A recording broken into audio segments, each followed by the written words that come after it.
నమస్తే వార్తలకి స్వాగతం. వివరాల్లోకి వెళితే విమాన ప్రమాదంలో గాయపడి అహ్మదాబాద్ సివిల్ ఆసుపత్రిలో చికిత్స పొందుతున్న బాధితులను ప్రధాని నరేంద్ర మోదీ పరామర్శించారు. విమానంలో మొత్తం 242 మంది ఉండగా భారత సంతతికి చెందిన విశ్వాస్ కుమార్ రమేష్ ఒక్కరే క్షేమంగా బయటపడ్డారు. దీంతో ఆసుపత్రిలో చికిత్స పొందుతున్న రమేష్ ను ప్రధాని మోదీ పరామర్శించి ప్రమాద తీరును అడిగి తెలుసుకున్నారు. గుజరాత్లోని అహ్మదాబాద్ లో జరిగిన విమాన ప్రమాదం నేపథ్యంలో రాష్ట్ర బీజేపీ శాఖ కీలక నిర్ణయం తీసుకుంది. విమాన ప్రమాద ఘటనలో ప్రాణాలు కోల్పోయిన వారికి సంతాప సూచకంగా శుక్రవారం జరగాల్సిన అన్ని సంస్థాగత కార్యక్రమాలను నిలిపివేస్తున్నట్లు తెలిపింది. ఈ మేరకు బీజేపీ రాష్ట్ర అధ్యక్షురాలు రాజమహేంద్రవరం పార్లమెంటు సభ్యురాలు దగ్గుపాటి పురంధేశ్వరి ఒక ప్రకటన విడుదల చేశారు. వ్యవసాయాన్ని లాభసాటి చేయాలనే లక్ష్యంతోనే దేశంలో తొలిసారిగా ఆంధ్రప్రదేశ్ ప్రభుత్వం 80% రాయితీతో రైతులకు డ్రోన్లు అందిస్తోంది. వాటితో అన్నదాతలు ఎరువులు, పురుగు మందులు పిచికారీ చేసేలా అవగాహన కల్పిస్తోంది. సాగుకు సాంకేతికతను జోడిస్తే ఖర్చులు తగ్గుతాయని, సేద్యం లాభసాటిగా మారుతుందని ప్రభుత్వం భావిస్తోంది. ఈ నేపథ్యంలో ఈ ఏడాది జిల్లాల వారీగా రైతు బృందాలకు డ్రోన్లు అందిస్తోంది. 5 రైతులను ఒక బృందంగా ఏర్పాటు చేసి ఈ డ్రోన్లను పంపిణీ చేస్తున్నారు. జిల్లాల వారీగా ఎంపిక పూర్తి చేసి వ్యవసాయ శాఖతో వారికి శిక్షణ ఇప్పిస్తున్నారు. ప్రతి గ్రూపు నుంచి ఒకరికి చొప్పున 875 మందికి డ్రోన్ పైలట్ శిక్షణ ఇస్తున్నారు. డ్రోన్ల శిక్షణ, సాగుకు సాయంపై అన్నదాతలు హర్షం వ్యక్తం చేస్తున్నారు.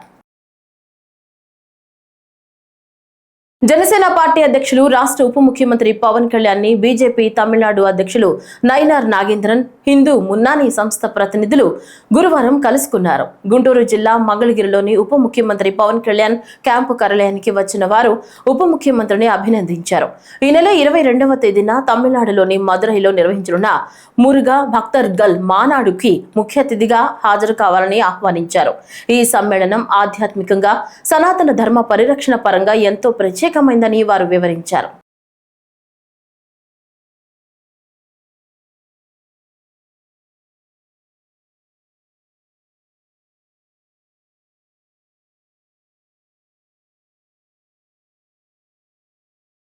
రాష్ట్రంలో కూటమి ప్రభుత్వం ఏర్పడిన ఏడాది కాలంలో డాక్టర్ అంబేద్కర్ కోనసీమ జిల్లాలోని రామచంద్రపురం నియోజకవర్గంలో సుమారు 125 కోట్లతో అభివృద్ధి పనులు చేశామని రాష్ట్ర కార్మిక శాఖ మంత్రి వాసంశెట్టి సుభాష్ తెలిపారు. రామచంద్రపురంలో ఆయన మీడియాతో మాట్లాడుతూ సూపర్ 6 హామీలను ఒక్కొక్కటిగా అమలు చేస్తున్నామని, తల్లికి వందనం, మెగా డిఎస్సి ద్వారా 16,437 ఉపాధ్యాయ పోస్టులు భర్తీ చేస్తున్నామన్నారు. ఇది మంచి ప్రభుత్వం, మన ప్రభుత్వాన్ని ప్రజల చేత కితాబు అందించుకున్నదని నేను సగౌరవంగా చెప్తా ఉన్నాను. సుమారు 125 కోట్లతో ఈ రామచంద్రపురం నియోజకవర్గాన్ని అభివృద్ధి పదంలో తీసుకెళ్ళడానికి మరి ముఖ్య పాత్ర మన ముఖ్యమంత్రి నారా చంద్రబాబు నాయుడు గారు కానీ, పవన్ కళ్యాణ్ గారి లోకేష్ గారికి కానీ హృదయపూర్వక నమస్కారాలు తెలియజేస్తూ ఉన్నాను. గత 5 ఏళ్లలో సంక్షేమం, అభివృద్ధి అనేది నోచుకోక సుమారు రోడ్లన్నీ కూడా అస్తవ్యస్తం అవటం, మరి ఈ రోడ్లు ఈరోజు గుంతల రహిత రోడ్లుగా మరి రాష్ట్రంలో 1,200 కోట్ల రూపాయలు వెచ్చించి ఈ గుంతల రహిత రోడ్డు కింద చేయటం జరిగింది. అదేవిధంగా ఏదైతే బాబు గారు, మన ప్రీతం ముఖ్యమంత్రి నారా చంద్రబాబు నాయుడు గారు సూపర్ 6లో భాగంగా హామీలు ఇచ్చారో ఒక్కొక్కటి అన్నీ నెరవేర్చుకుంటూ వచ్చాం. చాలా సంతోషం. ఈరోజు తల్లికి వందనం అనే ఈ కార్యక్రమాన్ని ఇంప్లిమెంట్ చేసాం.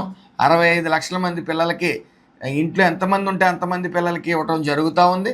ఏదైతే గత ప్రభుత్వం ఉందో కేవలం ప్రజలకి తప్పుదోవ పట్టించింది. ఆ నిధులు కూడా ఏదైతే వాళ్ళ అమ్మఒడి వాళ్ళ టైంలో అమ్మఒడిగా రిలీజ్ చేశారో సంక్రాంతికి ముందు రిలీజ్ చేసి అవన్నీ పక్కదోవ పట్టించే కార్యక్రమం, పక్కదోవకి వెళ్ళే ఆ నిధులన్నీ కూడా ఆ సంక్రాంతికి ఖర్చు పెట్టేయడం, సర్టిఫికెట్స్ అన్నీ కూడా కాలేజీలో ఉండిపోయే వైనం.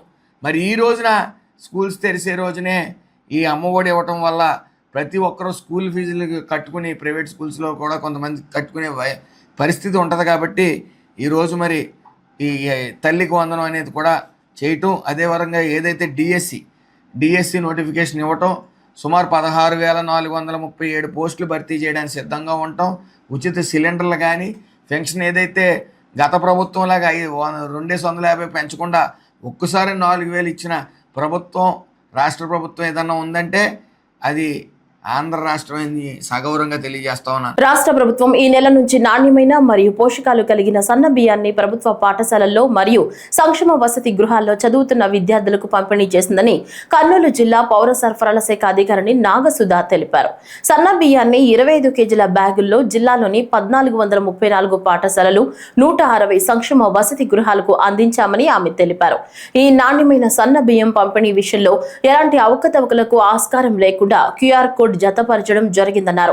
గతంలో అందించే బియ్యం కన్నా ప్రస్తుతం ఇస్తున్న బియ్యం విద్యార్థులకు ఎంతో బాగుంటాయని నాగసుధ తెలిపారు.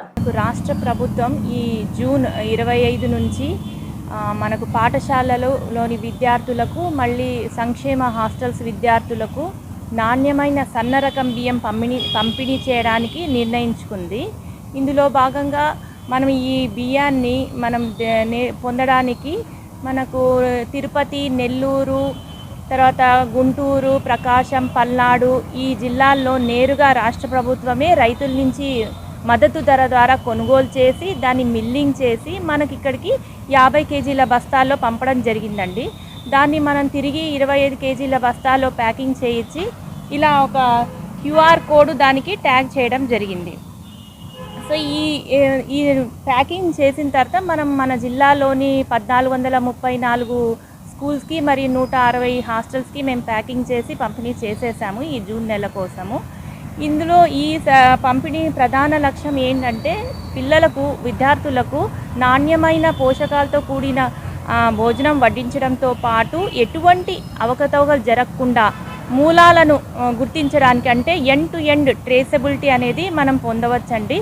దీన్ని మనం స్కాన్ చేస్తే, ఈ క్యూఆర్ కోడ్ మనం స్కాన్ చేస్తే అసలు అది ఏ రైతు నుంచి మనం కొనుగోలు చేశాము, ఏ మిల్లు నుంచి అది మిల్లు ఆడింది, తర్వాత ఏ బఫర్ గోడౌన్లో స్టోర్ అయింది, ఏ టెక్నికల్ అసిస్టెంట్ దాన్ని వెరిఫై చేశారు, తర్వాత ప్యాకింగ్ మన జిల్లాకు వచ్చిన తర్వాత ఏ బఫర్ గోడౌన్లో ప్యాకింగ్ జరిగింది, ఏ టెక్నికల్ అసిస్టెంట్ వెరిఫై చేశారు, ఎవరికి వెళ్ళింది. So end to end traceability అనేది ఎటువంటి అవకతవకలు జరగకుండా అరికట్టడానికి, దాంతోపాటు మనకు నాణ్యమైన పోషకాలతో కూడిన భోజనం విద్యార్థులకు వడ్డించడం అనేది ప్రధాన లక్ష్యం. చిత్తూరు జిల్లాలో ఏనుగుల నియంత్రణకు, రైతుల రక్షణకు కర్ణాటక రాష్ట్రం నుంచి తీసుకువచ్చిన కుంకి ఏనుగులను సిద్ధం చేస్తున్నామని జిల్లా అటవీ శాఖ అధికారిని భరణి తెలిపారు. జిల్లాలో ఏనుగుల సంతతి పెరగడంతో పాటు సంచారం అధికమై పంట నష్టం, ప్రాణ నష్టం జరుగుతుండటంతో గత నెల రాష్ట్ర ప్రభుత్వం కర్ణాటక నుంచి 4 కుంకి ఏనుగులను పలమనేరులోని ముసలి మడుగుకు తరలించింది. వీటితో పాటు కుప్పం నుంచి మరో 2 కుంకి ఏనుగులను కూడా తీసుకొచ్చి వెటర్నరీ వైద్యులు, ఏనుగుల శిక్షకులచే వాటిని పర్యవేక్షిస్తున్నామని వివరించారు. మొత్తం 6 కుంకి ఏనుగులతో జిల్లాలో ఏనుగుల సంచారాన్ని నియంత్రించడంతో పాటు పంట నష్టం నివారణకు వీటిని సిద్ధం చేస్తున్నట్లు తెలిపారు. ఎలిఫెంట్ క్యాంప్ అని పలమనేరులో ఎస్టాబ్లిష్ చేయడం జరిగింది చిత్తూరు డిస్ట్రిక్ట్ ఆఫ్ ఆంధ్రప్రదేశ్ లో. చిత్తూరు డిస్ట్రిక్ట్లో ఎలిఫెంట్ కాన్ఫ్లిక్ట్ విత్ హ్యూమన్ అనేది ఇంక్రీజ్ అవుతూ ఉంది every year. There are numerous reasons for that, migration of elephants and population increase, అది కాకుండా more of horticulture crop increase. దీనివల్ల వచ్చి ఎలిఫెంట్ పాపులేషన్ చిత్తూరులో ఇంక్రీజ్ అవుతుంది, కాన్ఫ్లిక్ట్ కూడా పెరుగుతుంది. దీని పరంగా to reduce or mitigate the conflict కోసం Andhra Pradesh forest department and Karnataka forest department మధ్యలో MOU సైన్ చేయడం జరిగింది. To bring kumkis is one of the measure మనం ఈ కాన్ఫ్లిక్ట్ మిటిగేషన్కి చేస్తున్నది. అండ్ 4 కుంకీస్ మనకు కర్ణాటక నుంచి ఇవ్వడం జరిగింది in the first phase. 2 kumkis Dubare elephant camp నుంచి వచ్చింది, 2 షిమోగా సక్రబైలు ఎలిఫెంట్ క్యాంప్ నుంచి వచ్చింది. ఈ 4 ఎలిఫెంట్స్ కూడా మనం బెంగళూరు నుంచి రిసీవ్ చేసుకుని ముసలిమడుగు ఎలిఫెంట్ క్యాంప్కి తీసుకొచ్చాము. ఇనీషియల్ స్టేజ్ ప్రాసెస్లో we are looking in to the health of the elephants, ఎలా ఉంది, అదే అక్లమటైజింగ్ వెల్, ఇక్కడ ఉన్న న్యాచురల్ ఫారెస్ట్ హ్యాబిటెట్ అన్నికి కూడా. As of now the medical health and acclimatisation బాగానే జరుగుతుంది. To mobilise them in the operation ఇప్పుడు మనం కుప్పంలో ఉన్న ఎలిఫెంట్స్ కూడా పలమనేరు తీసుకొచ్చాము. 2 ఎలిఫెంట్స్ మన దగ్గర ఆల్రెడీ ఉన్న కుంకీస్ కూడా, వాటిని కూడా ఎలిఫెంట్ క్యాంప్లో ఆల్ 6 ఎలిఫెంట్స్ని we are trying to make them be together. So అప్పుడు మనకి ఏదో ఒక క్యాంప్ ఆపరేషన్ అంటే ఫీల్డ్లో కూడా యూస్ చేయడానికి it will be more easy. ఆ ఎలిఫెంట్స్ అన్నీ కూడా they will start interacting with each and other అనేది తిరుమల శ్రీ వెంకటేశ్వర స్వామిని ఈ రోజు పలువురు ప్రముఖులు దర్శించుకున్నారు. అభిషేక సేవలోనూ వీఐపీ విరామ సమయంలోనూ ప్రముఖులు శ్రీవారిని దర్శించుకున్నారు. ఏపీ హైకోర్టు న్యాయమూర్తి విఆర్కే కృపాసాగర్, కేంద్ర రూరల్ డెవలప్మెంట్ శాఖ మంత్రి కమలేష్ పాస్వాన్, రాజ్యసభలోని ప్రభుత్వ హామీల కమిటీ పార్లమెంట్ సభ్యుడు డాక్టర్ ఎం తంబి దురై, రాజస్థాన్ హోంమంత్రి జవహర్ సింగ్ బేదం, రాజస్థాన్ క్రీడా మంత్రి కేకే బిష్ణోయ్లు వేరువేరుగా శ్రీవారిని దర్శించుకున్నారు. ఆలయం వద్ద ప్రముఖులకు టీటీడీ అధికారులు స్వాగతం పలికి ప్రత్యేక దర్శన ఏర్పాట్లు చేశారు.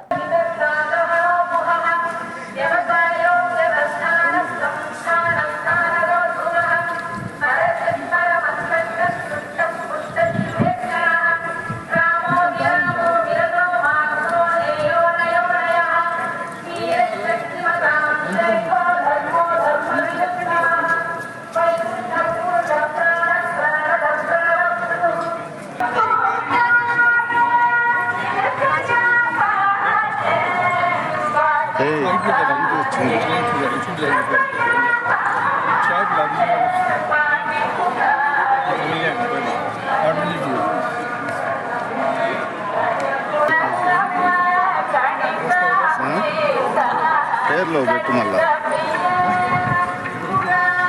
పేర్లు అవి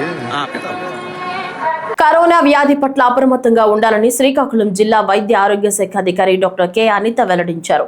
శుక్రవారం శ్రీకాకుళం జిల్లా వైద్య ఆరోగ్య శాఖ కార్యాలయంలో ఏర్పాటు చేసిన మీడియా సమావేశంలో ఆమె మాట్లాడుతూ, ఇటీవల దేశవ్యాప్తంగా కోవిడ్-19 కేసులు విస్తరిస్తున్న నేపథ్యంలో శ్రీకాకుళం జిల్లా యంత్రాంగం అప్రమత్తమైంది. జిల్లా కలెక్టర్ స్వప్నిల్ దినకర్ పుణ్కర్ ఆదేశాల మేరకు జిల్లాలోని అన్ని ప్రాథమిక ఆరోగ్య కేంద్రాల వైద్యాధికారులను అప్రమత్తం చేస్తూ జిల్లా అంతటా ప్రత్యేక జాగ్రత్తలు తీసుకోవాలని సూచిస్తున్నారు. వలన ఈ వాతావరణ మార్పు సడన్గా ఎండ ఉండి సడన్గా వర్షం వచ్చే ముందు ఒకలాంటి వాతావరణం గాలి దుమ్ముతో కూడిన వాతావరణం వస్తుంది. ఆ గాలి దుమ్ము జ్వరానికి ఎఫెక్ట్ అవుతామని చెప్పి మీ అందరికీ తెలియజేయడం జరుగుతుంది. అయితే ముఖ్యంగా మనకి విపరీతమైన వర్షాలు, ఎండలో తిరిగి అప్పటికప్పుడు వర్షాల్లో తడవడం వల్ల కూడా సడన్గా జ్వరాలు వరకు కూడా ఎక్కువయ్యే అవకాశం ఉంటుంది. అయితే మనకి ఇది మలేరియా, డెంగీ, ఈ ఫీవర్ టైంలో మనకి మలేరియా, డెంగీ అనేటువంటివి పెరిగే అవకాశం ఉంటుంది. కాబట్టి దానికి తగిన రీతిగా మనం ఎంపీహెచ్ఏ మెయిల్ని అందరినీ అన్ని ప్రదేశాలకు రీడిప్లాయ్ చేసి ఖచ్చితంగా మన వారి జాబ్ చార్ట్ని నిర్వర్తించాలని, మరియు మలేరియా స్క్రీనింగ్ చేయాలని, డెంగ్యూ అనుమానిత లక్షణాలకి రక్తపూత పరీక్షలు చేయాలని చెప్పి మనం ఖచ్చితంగా నిర్దేశించడం జరిగింది. అయితే మలేరియాలో మనకి చలి పురుగులతో జ్వరం వస్తుంది, మరి అదేవిధంగా డెంగ్యూలో కూడా జ్వరం వస్తుంది. డెంగ్యూలో మనం ప్లేట్లెట్లు పడిపోతాయని భయాందోళనకు గురవుతాం. యాక్చువల్గా మనకు ఉండాల్సింది 3 లక్షల వరకు, 1.5 నుండి 3.5 లక్షల వరకు ప్లేట్లెట్స్ ఇస్ నార్మల్ కౌంట్. అయితే మనకి 1 లక్షన్నర తగ్గంగానే మనల్ని బయట భయాందోళనకు గురి చేస్తారు. నీ ప్లేట్లెట్లు తగ్గిపోతున్నాయి, నీ ప్లేట్లు తగ్గిపోతున్నాయి అని చెప్పి. 1 లక్ష దాటి లోపల తగ్గితే మనం అలర్ట్ అవ్వాల్సి ఉంటుంది. 50,000 లోపల మనకి ప్లేట్లెట్లు పడిపోతే కనుక ఖచ్చితంగా మీ దగ్గరలో ఉన్న హాస్పిటల్లో అడ్మిట్ అయ్యి, గవర్నమెంట్ ఫెసిలిటీలో అడ్మిట్ అయ్యి, ఆ 50,000 లోపల ప్లేట్లెట్లు పడిపోతేనే మనకు ప్రాణాంతకంగా అది పరిణమిస్తుంది. కాబట్టి దానికి మాత్రం ఖచ్చితంగా రక్తం ఎక్కించుకోవడం, తగిన డాక్టర్లు సలహా ఇచ్చిన ప్రకారం మనం వైద్యం వాడాల్సి ఉంటుంది. అంతేగాని డెంగ్యూ వచ్చిందని చెప్పి మనకి ప్లేట్లెట్లు నార్మల్గా ఉన్నా కూడా భయాందోళనతో మీరు అనవసరంగా బయట ప్రైవేట్ హాస్పిటల్స్కి వాటికి డబ్బులు ఖర్చు పెట్టి ఒంటిని గుల్ల చేసుకోవద్దని మీకు ఈ సందర్భంగా తెలియజేస్తున్నాను. గత వైసీపీ ప్రభుత్వ హయాంలో వైద్య రంగంలోని కాంట్రాక్టర్లు 2% కమిషన్ ఇస్తేనే వారికి కాంట్రాక్ట్ దక్కేదని కేంద్ర సహాయ మంత్రి పెమ్మసాని అన్నారు. ఈ సందర్భంగా మాట్లాడుతూ, ఈ విషయంలో వైసీపీ వాళ్లు ఎక్కడికి డిబేట్ కి రమ్మన్నా రావడానికి సిద్ధంగా ఉన్నానన్నారు. కేంద్ర ప్రభుత్వ పథకాల్లో ఒకటి జల వికాస్ యోజన పథకం. ప్రతి సంవత్సరం 3,000 కోట్ల బడ్జెట్ రిలీజ్ అవుతుందని, కేంద్ర ప్రభుత్వం 60%, రాష్ట్ర ప్రభుత్వం 40% ఇస్తుందన్నారు. కేంద్ర ప్రభుత్వం గడిచిన 5 సంవత్సరాల కాలంలో 300 ప్రాజెక్టులు ఇచ్చిందని, ఆంధ్రప్రదేశ్లో కేవలం 55% పూర్తి చేసి మిగతా 80 ప్రాజెక్టులు చేయకుండా బిల్లులు పెట్టి 220 కోట్లు గోల్మాల్ చేశారని అన్నారు. అంతకుముందు గత 5 సంవత్సరాల్లో చూస్తే ఎక్కడ చూసినా ఒక రోడ్ వేసినటువంటి పరిస్థితి లేదు. అంతా కేవలం సంక్షేమం అనే పేరుతోటి పొద్దున్నే డబ్బులు ఇచ్చి సాయంత్రం డబ్బులు తీసుకునే విధానం, 2-3 రెట్లు మందమ్మి, లేకపోతే సెంట్రల్ గవర్నమెంట్ స్కీమ్స్ ఏమన్నా ఉంటే ఒక ఇన్స్టాల్మెంట్ తీసుకోవటం, వాళ్ళకి సంబంధించిన వాళ్ళకి డైవర్ట్ చేయటం, ఆ పథకాలన్నీ నీతిగార్చడం. దాదాపుగా 90 సెంట్రల్ గవర్నమెంట్ స్కీమ్స్ 60% వాళ్ళు ఇస్తారు, 40% మన స్టేట్ పెట్టుకోవాల్సిన అన్నిటినీ కూడా దేన్ని ఒక Jal Jeevan mission water schemes కానీ దేన్ని వాళ్ళదంటే ఇక్కడ ఎక్కువ మైనారిటీ సోదరులు ఉన్నారు కాబట్టి నాకు ఈ విషయం తెలియదు. తెలిసి ఉంటే ఎలక్షన్ ముందే ఎక్కువసార్లు చెప్పేవాడిని ఈ ప్రాంతంలో. నేను ఈ మధ్య తెలుసుకున్నా PMGVK అనే ఒక ప్రోగ్రాం ఉంది, ప్రధానమంత్రి JVK జన్ వికాస్ కార్యక్రమం JVK. ఇది కూడా ఏంటంటే నా పార్లమెంట్ సెగ్మెంట్ లో చాలా మంది మైనారిటీ సోదరులు ఉన్నారు, వాళ్ళకి స్కూల్స్ కానీ కమ్యూనిటీ హాల్స్ కానీ ఇవన్నీ కట్టాలంటే అసలు ఏమైనా గవర్నమెంట్ స్కీమ్స్ ఉన్నాయా అని మినిస్ట్రీకి వెళ్ళి కనుక్కుంటే ఈ స్కీమ్ గురించి తెలిసింది. ఈ స్కీమ్ లో ఆంధ్రప్రదేశ్, ఇదంతా వాస్తవం కూడా, ఆంధ్రప్రదేశ్ 14-19 మధ్య దాదాపుగా 500 ప్రాజెక్టులు సబ్మిట్ చేశారు. చేస్తే గత 5 సంవత్సరాల్లో 55 కంప్లీట్ చేశారు. ఇంకొక 80 కంప్లీట్ అయిపోయినాయి అని చెప్పి సర్టిఫికెట్లు ఇచ్చారు. ఇస్తే సరే అని చెప్పి మరి నెక్స్ట్ ప్రాజెక్ట్స్ కి డబ్బులు కావాలని అడిగితే వాళ్ళు వచ్చి మొత్తం ఆడిట్ చేస్తే ఇందులో 80 ప్రాజెక్టులు ఏవి స్టార్ట్ చేయలేదు, స్టార్ట్ చేశామని చెప్పి దొంగ బిల్లులు పెట్టి తీసుకొచ్చారు. ఇది వాస్తవం కాదు అని ఎవరైనా జగన్మోహన్ రెడ్డి గారికి సంబంధించిన వ్యక్తులు, అత్యంత తెలివైన వ్యక్తిని ఎవరైనా సరే ఆ పార్టీలో ఉంటే రమ్మనంటే నేను డిబేట్ చేస్తా. ఇది వాస్తవం. చేస్తే మరి ఇప్పుడు ఎట్లా ఈ డబ్బులు మేము వాడుకోవాలి? దీనికి 2 నుంచి 3 వేల కోట్లు ఉన్నాయి ప్రతి సంవత్సరం. చాలా రాష్ట్రాల్లో యాక్చువల్గా ఇది వాడుకోవట్లా. ఆంధ్రప్రదేశ్ రాష్ట్ర ఆహార పౌర సరఫరాల శాఖ మంత్రి నాదెండ్ల మనోహర్ మాట్లాడుతూ మార్పు కోసం ధైర్యంగా కూటమి ప్రభుత్వానికి అండగా నిలబడిన ప్రతి ఒక్కరికి హృదయపూర్వక ధన్యవాదాలు తెలియజేస్తున్నాను అని అన్నారు. కూటమి ప్రభుత్వం ఏర్పాటై ఏడాది పూర్తయిన సందర్భంగా తెనాలిలోని మంత్రి క్యాంపు కార్యాలయం వద్ద ఘనంగా వేడుకలు నిర్వహించారు. ఈ వేడుకలో జన సైనికులు, వీర మహిళలు, కూటమి నాయకులు పాల్గొని టపాసులు కాల్చి సంబరాలు చేసుకున్నారు. అనంతరం మంత్రి నాదెండ్ల మనోహర్ కూటమి నాయకులు, అధికారులతో కలిసి గడిచిన ఏడాది కాలంలో అమలైన సంక్షేమ అభివృద్ధి కార్యక్రమాలపై సమీక్ష నిర్వహించారు. దీని వెనక ఎంతో మంది అహర్నిశలు కృషి చేసి ఒక ధైర్యంతో మార్పు రావాలని తపంతో పనిచేసిన Telugu Desam party, Bharatiya Janata party, Janasena party నాయకులు, కార్యకర్తలు, అదేవిధంగా ఎన్నడూ లేని విధంగా అంత మెజార్టీ ఇచ్చి ఒక శాసనసభ్యుడిగా నన్ను గెలిపించిన తెనాలి నియోజకవర్గ ప్రజలందరికీ మనస్ఫూర్తిగా నేను ధన్యవాదాలు తెలుపుకుంటున్నాను. సంవత్సర కాలం ముందుగా ఇక్కడ ఉన్న వ్యవస్థ ఏ విధంగా గాడి తప్పిందో మీరందరూ చూశారు. లా అండ్ ఆర్డర్ విషయంలో కానివ్వండి, ఎవరు ఊహించిన విధంగా సంక్షేమం అనే ఒక అపోహ సృష్టించి ఏమాత్రం కూడా అభివృద్ధి పైన దృష్టి సారించుకున్నారు. రోడ్లు ధ్వంసమయ్యే పరిస్థితి, కనీసం కాలువల మరమ్మతులు లేని పరిస్థితి, రైతాంగానికి అండగా నిలబడలేని ప్రభుత్వం. అటువంటి ఆలోచనలు ఆర్థికంగా కూడా ఎంతో నష్టం కలిగించిన సందర్భంలో ఈ సంవత్సర కాలం కూడా గౌరవ ముఖ్యమంత్రి గారు చంద్రబాబు నాయుడు గారి నాయకత్వంలో, మా నాయకుడు ఉప ముఖ్యమంత్రిగా పవన్ కళ్యాణ్ గారు అందరం కూడా కలిసికట్టుగా ఒక మార్పు తీసుకోవాలని తప్పతో పనిచేశాం. తెనాలి నియోజకవర్గంలో ప్రత్యేకంగా దాదాపు 74 కోట్ల రూపాయలతోటి మనం అభివృద్ధి కార్యక్రమాలు, సుమారు 400 కోట్ల రూపాయల వరకు వివిధ సంక్షేమ కార్యక్రమాలు చేసుకుంటూ ఈ ప్రాంతాన్ని అభివృద్ధి చేయడానికి కోసం తెనాలి మున్సిపాలిటీ, తెనాలి మండలం, అదేవిధంగా కొలిపర మండలం, ఈ 3 ప్రాంతాల్లో కూడా చాలా అద్భుతంగా ఒక మంచి ప్రణాళిక ముందు సిద్ధం చేసుకుని ఈ కార్యక్రమాన్ని ముందుకు తీసుకొచ్చాం. ఇచ్చిన మాట మేరకు ముందుగా ఈ 4 లేన్ల రహదారి గుంటూరు నుంచి తెనాలికి, నారాకోడ నుంచి, అదేవిధంగా తెనాలి నుంచి మంగళగిరికి 650 కోట్ల రూపాయలతోటి మంజూరు చేయించాం. డీటెయిల్ ప్రాజెక్ట్ ఇప్పుడు కూడా పూర్తి అయిపోయింది, టెండర్లు పిలవబోతున్నారు. ఈ కార్యక్రమం ఈ సంవత్సరం ప్రారంభించుకుంటే ఒక 2 సంవత్సరాల్లో రోడ్డు అభివృద్ధి కూడా భావితరాలకి, భవిష్యత్తుకి, మన తెనాలికి ఎంతో అభివృద్ధి జరిగే విధంగా ఒక అద్భుతమైన అవకాశం నేను భావిస్తున్నాను. పశ్చిమ నియోజకవర్గం అభివృద్ధితో పాటు రాష్ట్రాభివృద్ధి జరిగే విధంగా శ్రీ వెంకటేశ్వర స్వామి ఆశీస్సులు ప్రజలందరిపై ఉండాలని స్వాతంత్ర సమరయోధుడు, మాజీ శాసనసభ్యుడు మరిపిళ్ల చిట్టి కాలం నుంచి నగరాలు అభివృద్ధిలో ఒక భాగమయ్యారని విజయవాడ ఎంపీ కేశినేని శివనాథ్ అన్నారు. చిట్టినగర్లో జరుగుతున్న నగరాల శ్రీ వెంకటేశ్వర స్వామి వారి దేవస్థానం 14వ వార్షిక బ్రహ్మోత్సవాలకు ఎంపీ కేశినేని శివనాథ్ ముఖ్య అతిథిగా హాజరయ్యారు. వేద మంత్రాలు, మంగళ వాయిద్యాలతో ఆలయ కమిటీ సభ్యులు, పురోహితులు ఎంపీ కేశినేని శివనాథ్ కు స్వాగతం పలికారు. ఆలయంలో శ్రీ వెంకటేశ్వర స్వామిని దర్శించుకుని ప్రత్యేక పూజలు నిర్వహించారు. ఈ సందర్భంగా ఎంపీ కేశినేని శివనాథ్ మాట్లాడుతూ, నగరాలు వారి సొంత నిధులతో గుడి, కళ్యాణ మండపం ఏర్పాటు చేసుకోవడం చాలా గొప్ప విషయమన్నారు. అలాగే వివిధ సహాయ కార్యక్రమాల ద్వారా పేద ప్రజలను ఆదుకునే విషయంలో నగరాలు ఎప్పుడు ముందుంటారని కొనియాడారు. జరిగే ఉత్సవాల్లో చాలా గ్రాండ్గా జరుగుతున్నాయి. తప్పకుండా ప్రజలందరూ కూడా సాయంత్రం జరిగే కళ్యాణానికి తప్పగా హాజరై స్వామివారి ఆశీస్సులు తీసుకుని ఈ ప్రాంతం అంతా అభివృద్ధి చెందాలి. తప్పకుండా ఆంధ్రప్రదేశ్ రాష్ట్రం అభివృద్ధి చెందాలని అందరూ కూడా మనసులో కోరుకుంటా స్వామివారి ఆశీస్సులతో మరింత ముందుకు వెళ్ళాలని కోరుకుంటున్నాం.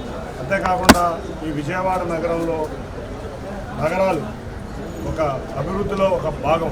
వాళ్ళందరూ కూడా ఈ నగరాలు మనం చూస్తే మురిపొల్ల చిట్టి గారి సమయం కానించి తమ సొంత నిధులతో ఇక్కడ గుడిని ఏర్పాటు చేసుకుంటమే కాకుండా కళ్యాణ మండపం ఏర్పాటు చేసుకుంటా కాకుండా రకరకాల సహాయ కార్యక్రమాల్లో ఉండి ప్రజలను ఆదుకునే మందిలో కూడా వాళ్ళందరూ ముందుంటారు.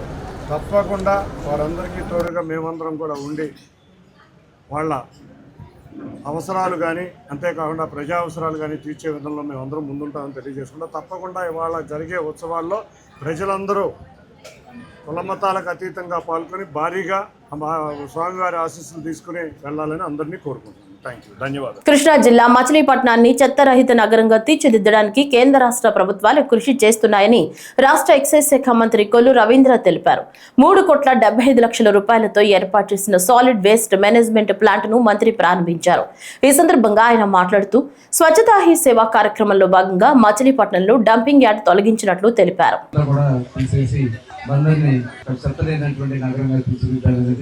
గౌరవ ముఖ్యమంత్రి గారి ఆలోచన. రాష్ట్ర వ్యాప్తంగా కూడా దాదాపు 80 లక్షల టన్నుల చెత్త ఉందనేది మరి ప్రాథమికంగా 1 year లో దీన్ని క్లియర్ చేయమని చెప్పడం జరిగింది. దానిలో భాగంగానే ఇప్పుడు దీన్ని దాదాపు 3,75,00,000 రూపాయలతో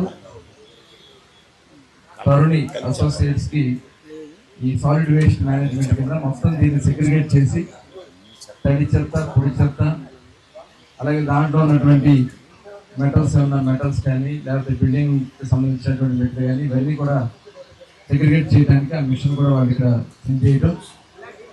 దాంతోపాటు ఇదంతా కూడా మొత్తం డంప్ ఇక్కడి నుంచి లిఫ్ట్ చేశారు.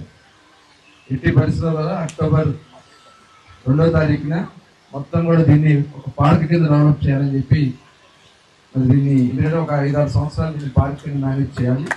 దానికోసం October 2న మళ్ళీ ఇక్కడ తరుణి అసోసియేట్స్ అజయ్ గారు ఇక్కడ ఉన్నారు. ఎప్పుడు క్లియర్ చేస్తారు?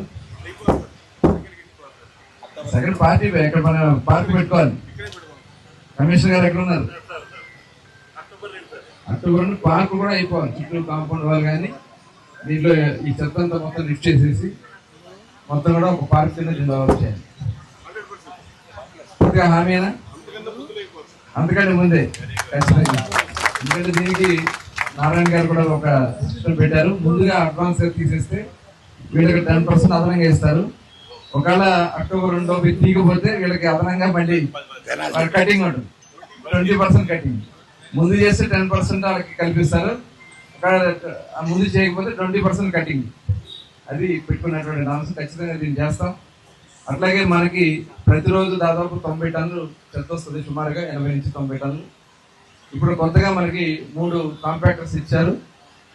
ముందు ఒక 2 కాంపాక్టర్స్ వస్తున్నాయి. ఆ 2 కాంపాక్టర్స్తో ప్రతిరోజు ఏ రోజుకి వచ్చింది చెప్తే ఆ రోజే డైరెక్ట్ గుంటూరుకి ఇక్కడి నుంచి లిఫ్ట్ చేయబోతున్నారు. అంతర్జాతీయ యోగా దినోత్సవాన్ని పురస్కరించుకుని కాకినాడ జిల్లా పెదపూడి గ్రామంలో యోగాంధ్ర కార్యక్రమంలో భాగంగా భారీ ర్యాలీని నిర్వహించడం జరిగింది. ఈ ర్యాలీలో పాల్గొన్న అనపర్తి నియోజకవర్గం భాజపా ఎమ్మెల్యే నల్లమిల్లి రామకృష్ణారెడ్డి మీడియాతో మాట్లాడుతూ, యోగా అనేది భారతీయ సనాతన సంస్కృతిలో ఒక భాగమన్నారు. ఒక మనిషి స్థిత ప్రజ్ఞత సాధించడం కోసం యోగా ఎంతగానో ఉపయోగపడుతుందన్నారు. పెదపూడి గ్రామంలోని ప్రధాన రహదారుల్లో నిర్వహించిన ఈ ర్యాలీలో పలువురు ప్రజా ప్రతినిధులు, అధికారులు పాల్గొన్నారు. నరేంద్ర మోడీ గారు ప్రధానమంత్రిగా వచ్చిన తర్వాత మొట్టమొదటిసారిగా జూన్ 21న అంతర్జాతీయ యోగా దినోత్సవంగా ప్రకటించారు. ముఖ్యంగా యోగా అనేది భారతీయ సనాతన సంస్కృతిలో ఒక అంతర్భాగం. ఒక మనిషి స్థితప్రజ్ఞత సాధించడం కోసం మనిషి సమాన స్థితిని ఆలోచన విధానంలో కానీ అన్ని విధాలుగా సమాన స్థితిని సాధించడం కోసం ఒక అద్భుతమైన ప్రక్రియ యోగా. దాదాపు 8 దశలు దాటిన తర్వాత ఆ స్థితికి మానవుడు చేరుకోవడం జరుగుతుంది. ఆ విధంగా ప్రతి ఒక్కరూ కృషి చేయాలి. ఆ విధంగా రోగాలకు దూరంగా ఉండాలి, ఆరోగ్యకరమైన జీవన విధానాన్ని అలవర్చుకోవాలనే ఉద్దేశంతో ఏదైతే భారతీయ సనాతన సంస్కృతి ఋషుల నాటి నుంచి ఏర్పడిందో దాన్ని మరలా పునరుద్ధరించడం కోసం ఏర్పాటు చేస్తే ఇవాళ ప్రపంచవ్యాప్తంగా అనేక దేశాలు ఈ యోగాని ఆనాటి నుంచి 10 సంవత్సరాల్లో అనేక దేశాలు ముందుకు వచ్చి ఇవాళ యోగాని అనుసరించడం జరుగుతూ ఉంది. ప్రభుత్వ పాఠశాలల్లో విద్యార్థులకు డొక్కా సీతమ్మ మధ్యాహ్న భోజన పథకం ద్వారా సన్న బియ్యంతో ఆహారాన్ని అందిస్తోందని పశ్చిమ గోదావరి జిల్లా కలెక్టర్ టి రాహుల్ కుమార్ రెడ్డి చెప్పారు. భీమవరంలోని బాలికల పాఠశాలలో విద్యార్థులతో కలిసి సన్న బియ్యంతో కూడిన మధ్యాహ్న భోజన పథకాన్ని కలెక్టర్ భోజనం చేశారు. విద్యార్థులకు పుస్తకాలు, బ్యాగులను పంపిణీ చేశారు. ఈ సందర్భంగా జి రాహుల్ కుమార్ రెడ్డి మాట్లాడుతూ జిల్లాలోని 1425 పాఠశాలలు, 75 సాంఘిక గిరిజన వసతి గృహాల్లో చదువుతున్న 22,000 మంది విద్యార్థులకు సన్న బియ్యంతో కూడిన భోజనాన్ని అందిస్తున్నామన్నారు. క్వాలిటీ రైస్ అంటే సన్న బియ్యంతో మనము అన్నం వడ్డించి పిల్లలందరికీ as per menu government of Andhra Pradesh ఏదైతే మెనూ నిర్దేశించిందో ఆ మెనూ ప్రకారము ఈ ఫైన్ క్వాలిటీ రైస్తో అన్నం తయారు చేసి అందరికీ కూడా వడ్డించడం జరిగింది. ఇది విద్యా మొత్తం ఎడ్యుకేషన్ డిపార్ట్మెంట్లో ఒక వినూతమైన ఒక మంచి కార్యక్రమం. ఇది హానరబుల్ హెచ్ఆర్డి మినిస్టర్ లోకేష్ గారు ఇచ్చిన ఇన్స్ట్రక్షన్స్ ప్రకారము ప్రతి పిల్లవాళ్ళకి స్కూల్లో కాకుండా హాస్టల్స్లో కూడా సన్న బియ్యం అందించగలిగితే వాళ్ళకి ఈ మాల్ న్యూట్రిషన్ని ఫుడ్ని కూడా మక్కువగా తీసుకోవడానికి అవకాశం ఉంది. కాబట్టి మాల్ న్యూట్రిషన్ కూడా ఈ విధంగా మనము దూరం చేసుకోవచ్చు. అదేవిధంగా స్కూల్లో కూడా డ్రాప్అవుట్ రేట్ని తగ్గించడానికి అవకాశం ఉంటుందని చెప్పి ఉద్దేశంతో ఈ ఫైన్ క్వాలిటీ రైస్ని అందించడం జరిగింది. దాదాపు జిల్లాలో 82,000 మంది పిల్లలకి ఈరోజు 1425 స్కూల్స్లోను అదేవిధంగా 75 social welfare, BC welfare, tribal welfare హాస్టల్స్లో ఈ ఫైన్ క్వాలిటీ రైస్ ద్వారా మెనూలో మనం అందించడం జరిగింది. సో ఎక్కడ కూడా ఎటువంటి కంప్లైంట్ లేకుండా మిడ్ డే మీల్ స్కీమ్ ఘనంగా ఈ రోజును మనం పశ్చిమ గోదావరి జిల్లాలో ప్రారంభించుకోవడం జరిగింది. అదేవిధంగా కొత్తగా అకాడమిక్ ఇయర్ స్టార్ట్ అయింది కాబట్టి ఈరోజు బ్యాగ్స్ కానీ బుక్స్ కానీ మనం పిల్లలందరికీ కూడా డిస్ట్రిబ్యూట్ చేయడం జరుగుతుంది. సో దానికి గాను ఎడ్యుకేషన్ డిపార్ట్మెంట్ వాళ్ళు ప్రత్యేక చర్యలు కూడా తీసుకోవడం జరిగింది. అందరికీ కూడా కృతజ్ఞతలు. మహిళలకు, మైనర్ బాలికలకు ఆంధ్రప్రదేశ్ మహిళా కమిషన్ ఎల్లప్పుడూ అండగా ఉంటుందని రాష్ట్ర మహిళా కమిషన్ చైర్పర్సన్ రాయపట్టి శైలజ తెలిపారు.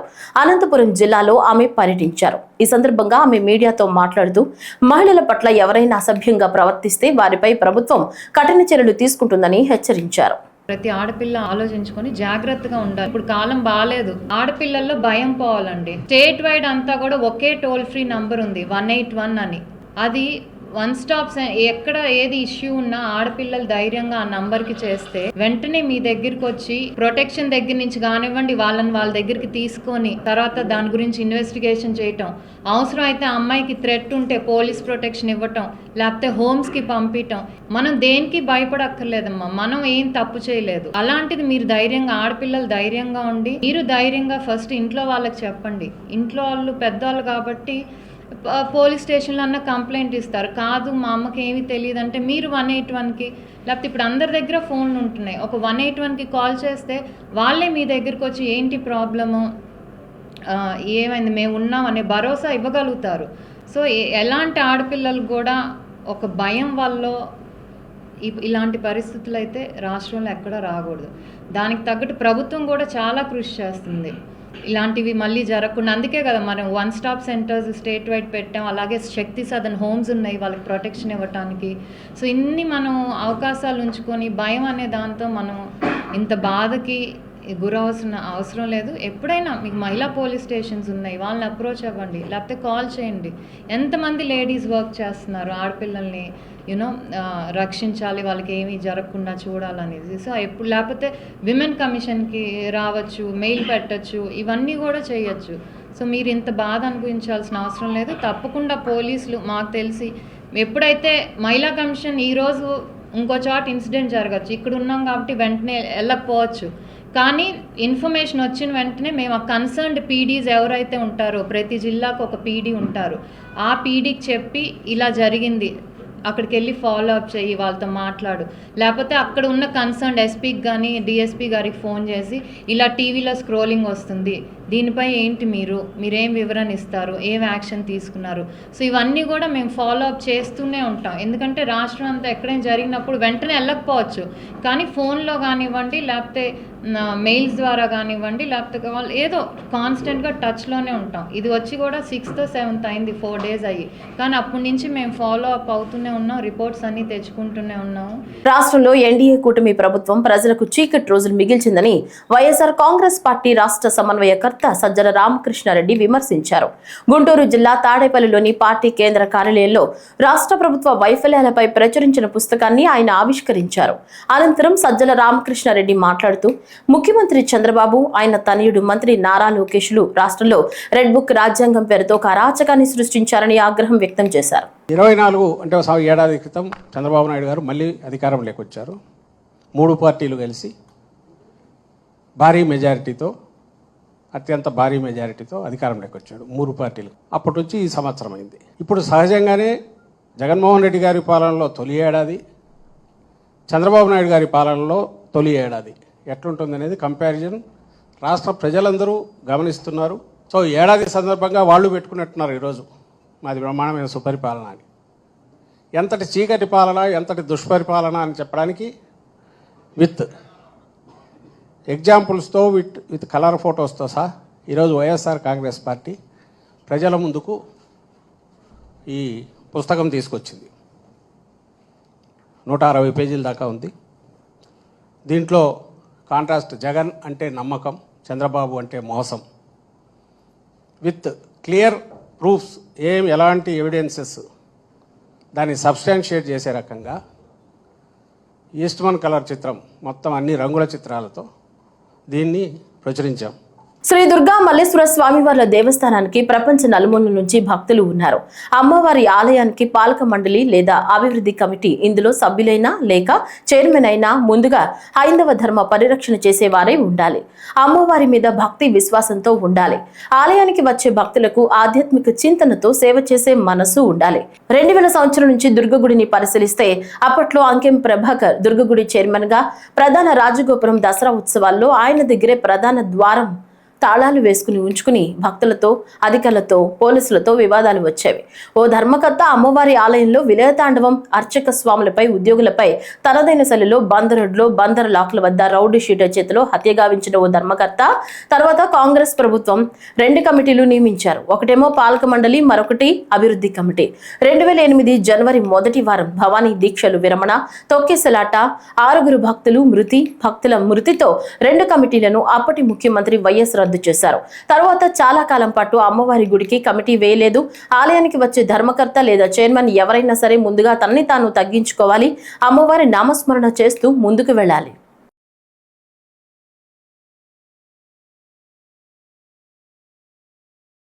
రైతులకు పెద్దపీట వేస్తూ అనేక పథకాలు, రాయితీలను అందిస్తూ లక్షల ఎకరాలకు సాగునీరు విడుదల చేస్తూ వారి అభ్యున్నతి ధ్యేయంగా కూటమి ప్రభుత్వం ముందుకు సాగుతోందని గుడివాడ ఎమ్మెల్యే వెనిగండ రాము అన్నారు.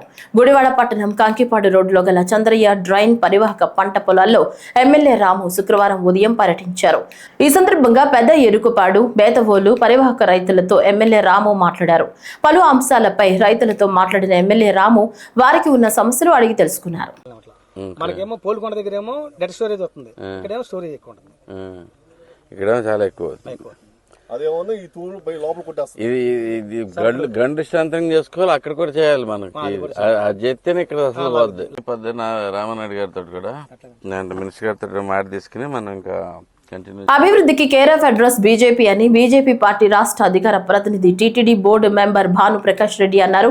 స్థానిక బీజేపీ పార్టీ కార్యాలయంలో మోడీ పాలన 11 ఏళ్లు పూర్తి చేసుకున్న సందర్భంగా మీడియా సమావేశం నిర్వహించారు. మోడీ పేద ప్రజల కోసం చేపట్టిన అభివృద్ధిని వివరించారు. ఆపరేషన్ సింధూర్లో పాకిస్తాన్ పై విజయం సాధించారన్నారు.